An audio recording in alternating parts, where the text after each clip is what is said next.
what's up guys? Today's video I'm going to show you how you can return an item on Shein. So first of all, get logged into your Shein application. Then all you have to do is tap onto your profile. Now at this section you will see various options. But if you would like to return an item, you may go ahead and tap on customer service directly. If you would like, you can also explore this returns under my orders, but you will see it if you have already placed for returns.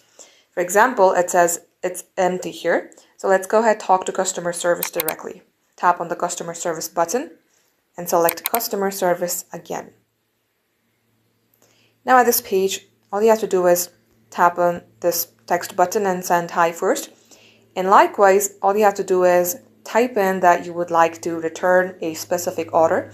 If you have a order number, which you will find it right under your orders, you may go ahead and type in the order number as well.